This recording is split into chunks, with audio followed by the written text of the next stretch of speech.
Hi everyone, and welcome back to Bible Matters. Today we are going to be talking about Lamentations, a book of the Bible that doesn't get a lot of attention, but I think that we need to reclaim it because it has very important things to tell us today.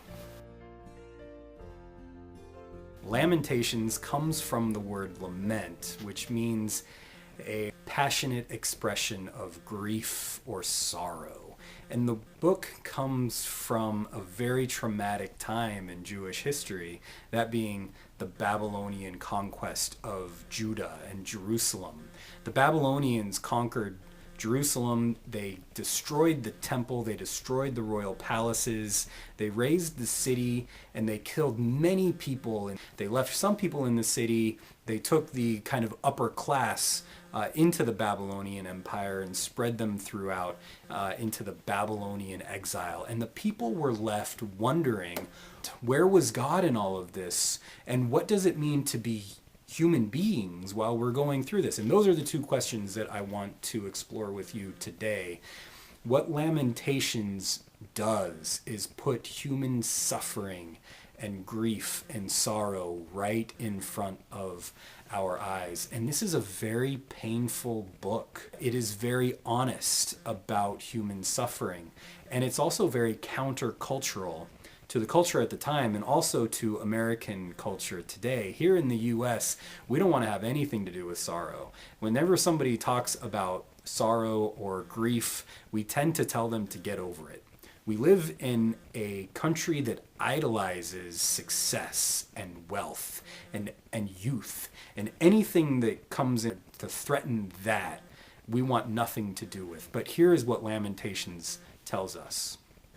Grief and sorrow that is not expressed and observed is grief and sorrow that doesn't heal. The only way that healing happens is if we are able to express it to another, and if that other is able to respect it.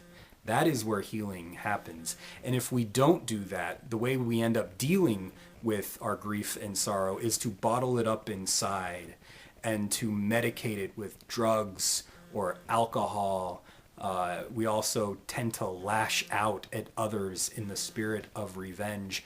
And so if we're not allowed to deal with it in healthy ways by expressing it, Lamentations says, then we're going to deal with it in painful and personally and socially destructive ways. So that's one part about human nature that Lamentations tells us about. The other part is there's a very important aspect in Lamentations. One of the characters says that everyone has united against him. Enemies and former friends have all become enemies together in uniting against the character in Lamentations. Everyone has turned against him.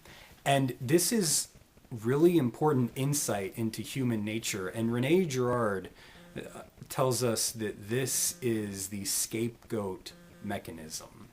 And what the scapegoat mechanism does is it unites people together over and against a common enemy.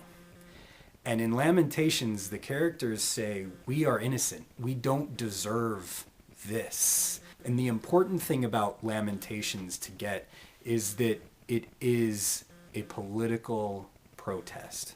It says that the world isn't right, that something is wrong, that this isn't just, and that it needs to end. It says, look at our pain, look at our sorrow. This isn't how the world is supposed to be. And this is how humans have acted since the beginning of time, and it's how we continue to act today.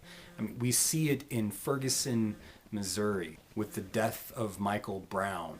We see it in New York with the death of Eric Garner. We see it in racism that still exists in the United States when a group of people unite over and against another group of people. And rightfully so, many people are protesting that scapegoat mechanism. And this is what Lamentations is all about. It is a protest. It is a political protest that says that the world is not right. And we are going to show you through our pain and sorrow how the world isn't right. And in doing so, it points to a better world. The other thing that Lamentations has to tell us is about the nature of God. In the midst of all of this scapegoating where enemies and former friends are uniting against the character ends up thinking that even God has joined the crowd against them. In fact, one of the characters in Lamentations says that God is the ultimate abuser, that God is behind all of this scapegoating, that God is directing all of this human violence against them, and that God is not just. So not only is this character protesting the human violence, it is also protesting what it believes to be the divine violence against them. But another character that we see in chapter 3 says that the other character deserves all of this violence against them because they have sinned. But that person says that the punishment doesn't fit the crime and that God is being abusive. And I'm here to tell you that the theology within Lamentations doesn't hold. The God within Lamentations is no God at all. It is a devil. And what you see throughout the Bible is this theological process where violence is taken away from God. And so in other books, like the prophet Hosea, it says that God desires mercy, not violent sacrifice. Jesus takes up the prophet Hosea and quotes him saying, God desires mercy, not sacrifice.